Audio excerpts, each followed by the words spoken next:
Rekan-rekan media, memang benar bahwa pada hari ini tanggal 10 Februari 2025, tepatnya pada hari Senin, ya, sekira pukul 11 sampai pukul 12, ya, mulainya waktu Indonesia Barat, penyidik pada jajaran Jampitsus telah melakukan tindakan hukum berupa penggeledahan di Direktorat Jenderal Minyak dan Gas Bumi pada Kementerian SDM di Jalan Rasuna Said, Jakarta Selatan. Tentu penggeledahan ini dilakukan terkait dengan penanganan perkara dugaan tindak pidana korupsi dalam tata kelola minyak mentah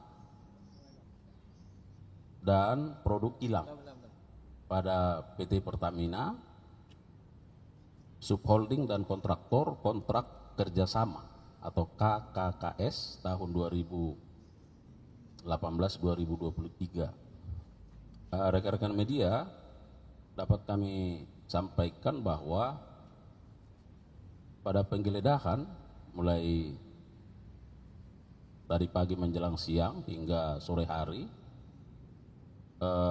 dilakukan di 3 tempat atau di 3 ruangan. Yang pertama di ruangan Direktur Pembinaan Usaha Hulu, kemudian yang kedua di ruangan Direktur Pembinaan Usaha Hilir, dan di ruangan Sekretaris Direktorat Jenderal Migas. Kemudian tentu apa yang menjadi hasil dari tindakan penggeledahan ini, ya, dapat kami sampaikan bahwa dalam penggeledahan terhadap ketiga ruangan tersebut, ya, penyidik pada Direktorat Penyidikan Jampitsus telah menemukan barang-barang berupa 5 dus dokumen, ya, kemudian ada barang bukti elektronik berupa handphone sebanyak 15 unit, dan ada 1 unit laptop dan 4 soft file, ya. Nah, sekarang barang-barang tersebut sedang dalam perjalanan dan tentu akan dilakukan tindakan-tindakan selanjutnya dalam rangka membuat terang dari tindak pidana ini. Setelah barang-barang tersebut ditemukan, dikumpulkan, ya, maka oleh penyidik juga pada saat yang sama dilakukan penyitaan, ya, berdasarkan surat perintah penyitaan nomor 23, ya, dari Direktur Penyidikan. Tentu pada saatnya nanti bahwa penyidik akan memintakan persetujuan penyitaan terhadap barang-barang ini. Rekan-rekan media, dapat juga kami tambahkan bahwa dalam perkara ini tentu juga terkait dengan bagaimana responsifnya institusi kejaksaan menyikapi katakanlah terkait dengan tata niaga atau tata kelola gas, ya, seperti contohnya yang sekarang sedang dirasakan oleh masyarakat, adanya kelangkaan gas LPG, ya. Nah, itu juga menjadi perhatian dari penyidik karena juga terkait dengan subholding atau terkait dengan tata kelola, ya, di dalam perkara ini. Oleh karenanya kami juga tambahkan bahwa penyidik hingga saat ini sudah mengumpulkan setidaknya bukti-bukti berupa keterangan saksi ya terhadap 70 orang saksi dan sudah dilakukan pemeriksaan ya, termasuk satu ahli terkait dengan keuangan negara. Tetapi rekan-rekan media perlu juga kami tegaskan bahwa penyidikan ini masih merupakan penyidikan umum ya, atau general investigation, yang tentunya diharapkan bahwa dengan proses penyidikan ini akan menjadi terang dari tindak pidana yang sedang disidik sesuai dengan aturan yang ada dan menemukan tersangkanya ya. Jadi harus kita pahami bahwa ini masih proses penyidikan yang masih mengumpulkan berbagai bukti-bukti ya, dan salah satunya tentu melalui upaya penggeledahan pada siang hingga sore hari ini yang dilakukan oleh penyidik. Tentu semua itu adalah dalam rangka bagaimana tindakan ini membuat terang tindak pidana ini dan menemukan tersangka atau pelakunya. Saya kira itu rekan-rekan media yang bisa kami sampaikan pada sore hari ini sesuai dengan pertanyaan yang disampaikan oleh media. Pak, tadi kan disebutkan terkait ini tindak pidana dimaksud itu tentang izin yang tidak sesuai hukum yang dikeluarkan oleh SDM atau bagaimana, atau melibatkan salah satu tanggungan. Ya, itu semua nanti akan menjadi bagian dari proses penyidikan ya, karena kalau menyangkut masalah tata kelola tentu di situ apakah soal perizinannya, apakah soal kerjasamanya dengan pihak-pihak lain, apakah ada misalnya di situ hal-hal yang bersifat pemberian dan seterusnya. Nah, itu adalah menjadi bagian dari substansi penyidikan yang akan dilakukan oleh penyidik berupa pendalaman dan kajian selanjutnya ya. Yang diperiksa salah satunya ruangan sekretarisnya Dirjen Migasnya, ruangan Direktur Migasnya Pak Ahmad Mustafa diperiksa juga. Tadi sudah disampaikan 3 ruangan ya. Ya, jadi ya 3 ruangan itu karena barangkali dari sisi administrasi ada di Sesdijen ya, kemudian mungkin secara operasional ada di direktur ya. Ada yang lain? Ya, nanti akan kita update ya.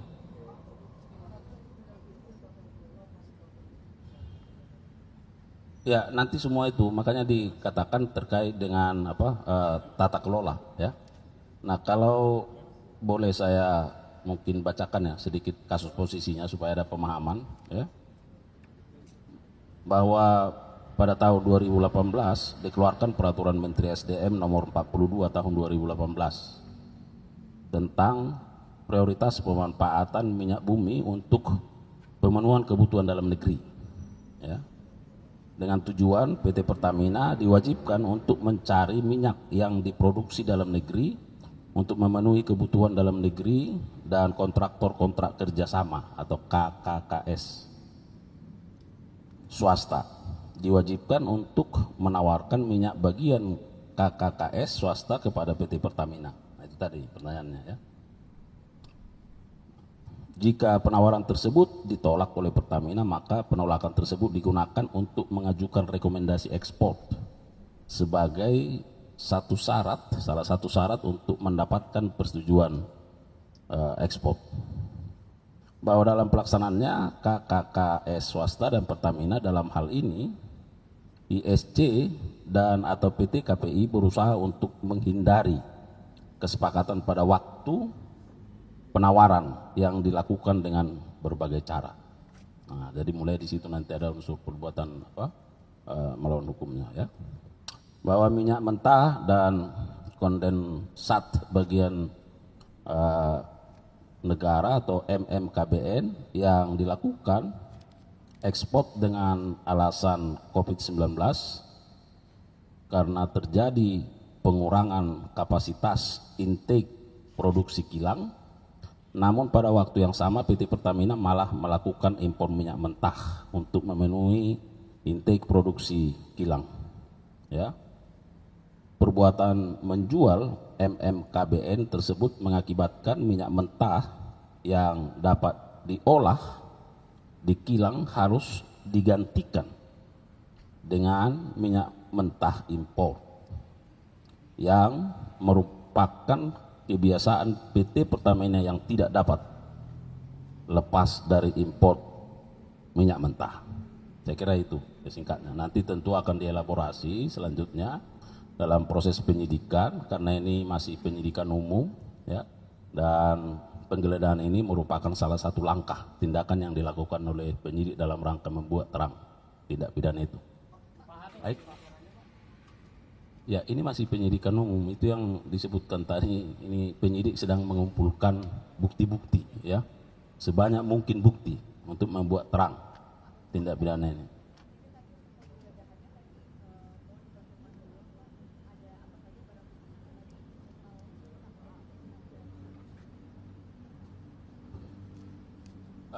Terkait dengan penggeledahan tadi sudah disebutkan ada 5 dus dokumen, ya, ada 15 barang bukti elektronik berupa handphone, ada 1 unit laptop, dan ada 4 soft file, ya, dan saksi yang sudah diperiksa hingga saat ini ada 70 orang saksi dan 1 ahli. Saya kira begitu ya teman-teman media.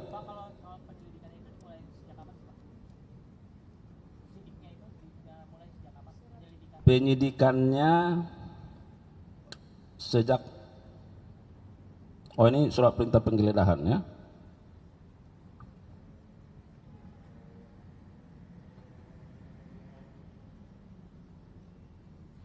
Nanti kita sampaikan lah, ya, setelah ini nanti sampaikan.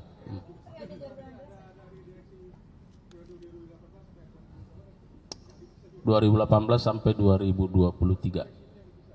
Nanti kita cek, ya, siapa-siapa yang, karena yang disampaikan ada 70 saksi yang sudah diperiksa. Saya kira begitu ya. Ya, makasih ya. Hah? Apa lagi? Iya.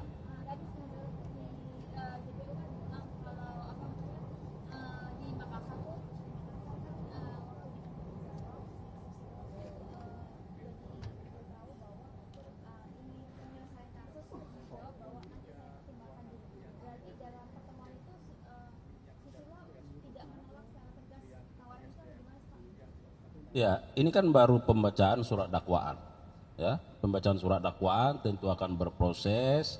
Nanti kita ikuti bagaimana proses pembuktiannya di persidangan, ya. Nah, apakah ada fakta-fakta yang fakta itu menunjukkan ada bukti permulaan yang cukup, ada keterlibatan pihak-pihak lain di situ. Nah, itu nanti akan terus bergulir, ya. Jadi saya kira karena ini sifatnya masih pembacaan surat dakwaan, dan surat dakwaan ini kan harus dikonfirmasi melalui keterangan-keterangan saksi, ahli, barang bukti, petunjuk, dan mungkin surat, ya, yang akan dikontes di pengadilan. Nanti kita lihat bagaimana perkembangannya. Ini kan didakwaannya suap dan gratifikasi, tapi tidak atau belum dikenakan pasal TPPU. Nah, dari Kejagung sendiri apakah sudah menelusuri aliran dana? Karena kan ini kan cukup besar kan uangnya. Apakah ada aliran-aliran dana misalkan ke keluarga atau segala macamnya, dan kenapa belum ditetapkan TPPU-nya? Nah, kemarin sewaktu di awal ini kan terkait dengan permufakatan jahat, ya. Nah, makanya pasal-pasalnya itu adalah pasal-pasal suap dan gratifikasi. Ini dulu yang dimajukan, bahwa nanti dalam proses perkembangannya, dalam proses persidangan, bahwa ada pihak-pihak yang menikmati misalnya, ya, tidak tertutup kemungkinan. Nah, tapi kami harus profesional dalam menjalankan penanganan perkara ini, karena semua harus didasarkan pada fakta-fakta hukum, ya, semua harus didasarkan pada fakta-fakta hukum. Enggak, izin penegasan aja, berarti artinya Kejagung juga turut menelusuri aliran dana dari Zarok itu, termasuk pihak keluarga segala macamnya. Sejak proses penyidikan itu dilakukan, Karena kan pertanyaannya uang 920 plus 51 itu dari mana? Kemana?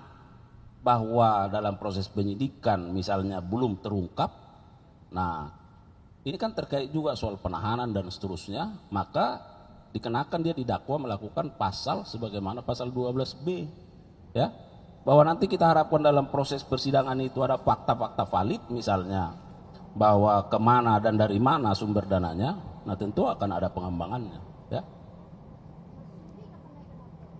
Nah ini sekarang kan penyidik terus, ya, nah sedang proses pemberkasan dan mudah-mudahan ya sesuai dengan limitasi waktu penyidik akan konsisten untuk menyelesaikannya, ya. Kita harapkan tentu dalam waktu dekat secara cepat ini bisa juga dilimpahkan ke pengadilan. Saya kira begitu, ya. Pak, update kasus KLHK itu seperti apa, Pak, sampai sejauh ini? Masih terus penyidikan, ya. Apakah sudah ada tersangka, Pak, yang Seandainya nanti sudah di tahap itu akan kita update, kita sampaikan, kita umumkan, ya. Baik, oke. Terima kasih rekan-rekan media, ya. Sudah sampai sejauh malam, ya. Iya, dan kita sering bermalam-malam. Terima kasih, ya.